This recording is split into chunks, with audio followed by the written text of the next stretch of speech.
सैयद जफर इस्लाम साहब, जो सुषमा जी ने पूछा था वही आज आप उसका जवाब दे दीजिए।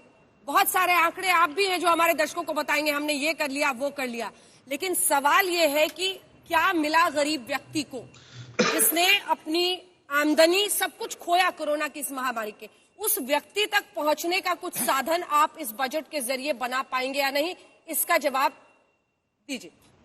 देखिए अंजना जी, जैसा मैंने पहले भी कहा कि कोरोना के बाद 2020 के बाद अब पहली बार ऐसी स्थिति है कि आप जो देख रहे हैं कि इकोनॉमी तेजी से दौड़ रही है, पटरी पे है, तेजी से दौड़ रही है, सारे सिलेंडर्स जो फायर हो रहे हैं इकोनॉमी के, और हर आंकड़े अच्छे दिख रहे हैं, चाहे माइक्रो सभी लेवल पे अच्छे दिख रहे हैं।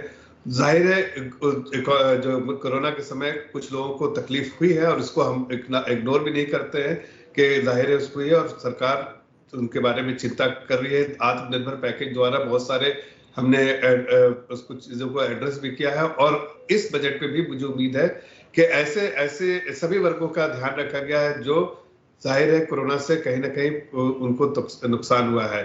लेकिन एक बात जरूर कहना चाहता हूं कि जब इकोनॉमी तेजी से जब आगे बढ़ती है और अर्थव्यवस्था अच्छी चलती है, और खास कर दो बहुत इंपॉर्टेंट चीज जो है सरकार ने फोकस में रखा है, एक तो जो इंफ्रास्ट्रक्चर को बहुत प्रायोरिटाइज किया है इसलिए कि इंफ्रास्ट्रक्चर में नौकरियां बहुत ज्यादा बढ़ती है, और दूसरा पीएलआई स्कीम और सर्विसेज सेक्टर पर ध्यान रखा है। पीएलआई स्कीम मैन्युफैक्चरिंग के लिए बहुत अच्छा है, इसलिए कि प्राइवेट सेक्टर और पब्लिक सेक्टर दोनों के लिए भी अच्छा है। प्राइवेट सेक्टर इसका पूरा भरपूर फायदा उठा रही है।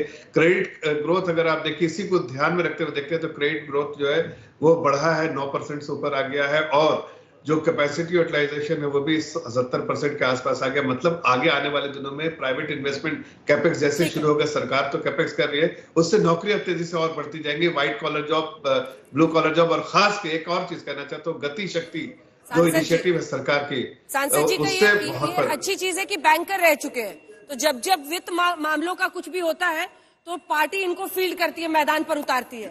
आप ओपनिंग बल्लेबाजी भी आपने कर ली है अच्छी, खूब सारे इधर से उधर फिगर्स आपने बता दिए हैं। लेकिन मैं आ रही हूँ सर, जल्दी सबसे एक प्रतिक्रिया ले लेते हैं। बहुत बड़ा पैनल है क्योंकि गतिविधियां बढ़ेंगी, राष्ट्रपति से मुलाकात होगी निर्मला सीतारमण की, और जिसके बाद वो कैबिनेट का अप्रूवल होगा, 11 बजे वो बजट पेश करेंगी। जल्दी से आपके पास आते हुए सफल साहब, क्या दिख रहा है आपको? देखिए सरकार तो कह रही है कि, और ये वाकई अगर आईएमएफ भी कहता है कि वर्ल्ड्स फास्टेस्ट ग्रोइंग इकोनॉमी, सबसे तेजी से बढ़ता हुआ जो अर्थव्यवस्था है, बढ़ती हुई अर्थव्यवस्था, वो भारत की होगी, तो इसमें आपको कहां पर मायूसी और काले बादल दिखते हैं?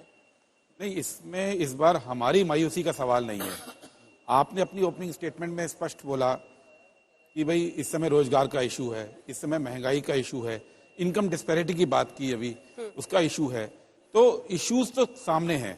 और कल जो इकोनॉमिक सर्वे आया उसकी एक बहुत खास बात यह है कि उसमें प्रोजेक्शन तो दिखाया गया, लेकिन उसमें जो ऑयल का रेट इंटरनेशनल बेस माना गया वो $70 से $75 माना गया, जबकि आज भी वो 90 के ऊपर है।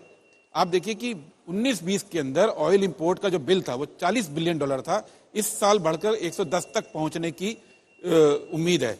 और अगले साल भी अगर ये ग्रोथ जारी रही तो सरकार के सारे दावे चेंज हो जाने वाले हैं, और ये एक अंतर्राष्ट्रीय चुनौती भी है, राष्ट्रीय चुनौती तो है ही, अंतर्राष्ट्रीय चुनौती भी है। और इस समय मैं उम्मीद ये करूंगा कांग्रेस पार्टी की ओर से, क्योंकि इस बार सवाल कांग्रेस वर्सेस बीजेपी का नहीं है, लोगों का है। लोग त्राही कर रहे हैं और उनको क्या राहत मिलेगी। आंकड़े छोड़ दीजिए, आंकड़ों पे तो मैं भी एक आंकड़े का जवाब दे दूंगा, अभी बहुत लंबा डिस्कशन है, लेकिन लोग त्राही कर रहे हैं, उनको क्या राहत मिलने जा रही है, ये आज ठीक है।